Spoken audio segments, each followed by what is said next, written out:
싱 열둘, 정부도 유망주를 고를 수 있다. 그들은 이렇게 말한다. 정부는 현명한 사업 결정을 내리거나 산업 정책을 통해 유망주를 고르는 데 필요한 정보와 전문성을 가지고 있지 않다. 정부와 정책 결정자들은 이윤보다는 권력을 추구하고 자기들이 내린 결정의 결과에 재정적 책임을 지지 않아도 되기 때문에 잘못된 선택을 할 확률이 높다. 특히 어떤 정부가 시장 논리에 어긋나는 정책을 채택하고 그 나라가 가진 자원과 능력을 넘어서는 산업 부문을 장려하려 한다면 재난에 가까운 결과를 낳을 뿐이다. 이런 말은 하지 않는다. 정부는 유망주를 고를 능력이 있고 그렇게 한 선택이 놀라울 정도로 성공한 사례도 많다. 기업 활동에 영향을 주는 정부의 결정은 기업들이 직접 내리는 결정에 비해 열등할 수밖에 없다는 것은 근거 없는 주장이다.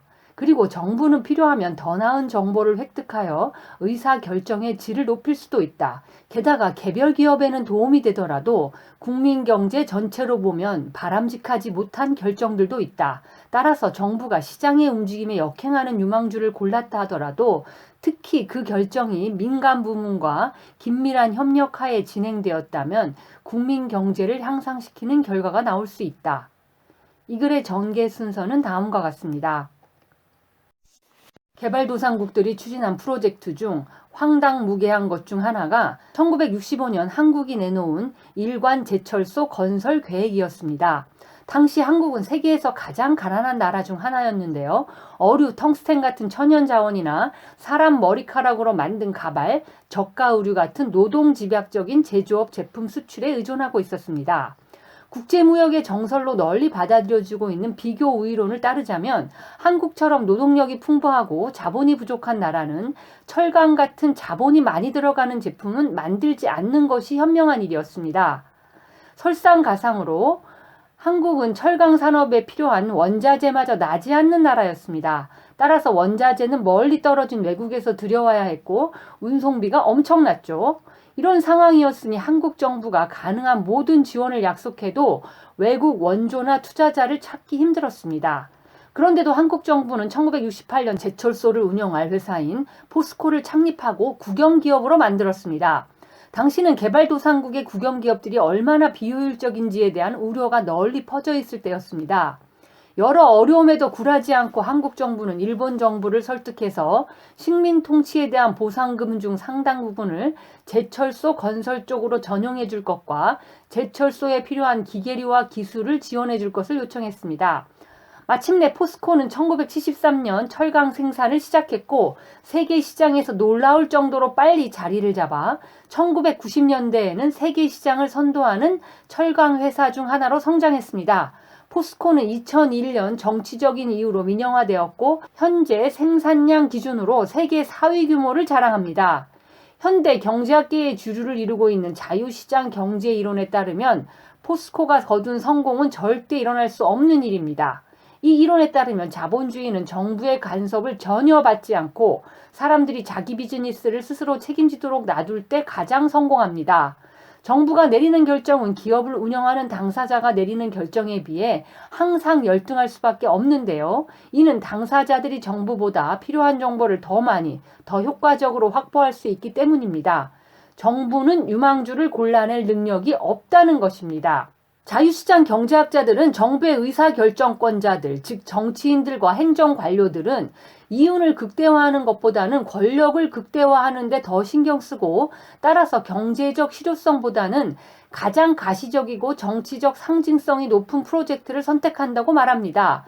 게다가 정부 관료들은 남의 돈을 갖고 일하기 때문에 자신들이 추진하는 프로젝트의 경제적 성공 여부를 크게 걱정할 필요가 없기에 결국 잘못된 의사결정을 하게 된다는 것입니다. 가장 대표적인 사례가 1960년대 영국과 프랑스 정부가 공동 출자한 콩코드 프로젝트입니다. 그러나 초음속 여객기를 개발하는 데 들어간 돈과 콩코드기를 구입할 때 들어간 정부 보조금 등을 고려하면 이 프로젝트는 대대적인 실패로 끝나고 말았습니다. 정부가 유망주를 제대로 골라낸 나라는 한국만이 아닙니다. 동아시아 경제 기적을 이뤄낸 타이완과 싱가포르 정부 관료들도 정부가 적극적으로 개입해서 성공적으로 유망주를 골라냈습니다. 20세기 후반 프랑스나 핀란드, 노르웨이, 오스트리아 등도 보호무역이나 보조금 지급, 국영기업에 의한 투자를 통해 산업 발전을 성공적으로 입안하고 지휘했습니다. 미국 정부도 2차 대전 이후에는 연구개발 부문에 대규모 지원을 해서 특정 산업이 발전할 수 있도록 유도했습니다. 컴퓨터, 반도체, 항공기, 인터넷, 생명공학 등은 모두 미국 정부의 연구개발 지원에 힘입어 발전한 대표적인 산업 분야입니다.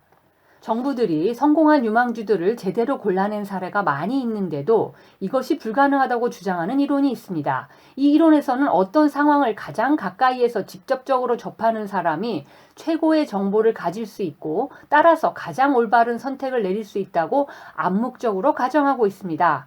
그러나 때로는 어떤 상황에 너무 가까이 있다 보면 객관적으로 바라보기가 더 어려울 수 있습니다.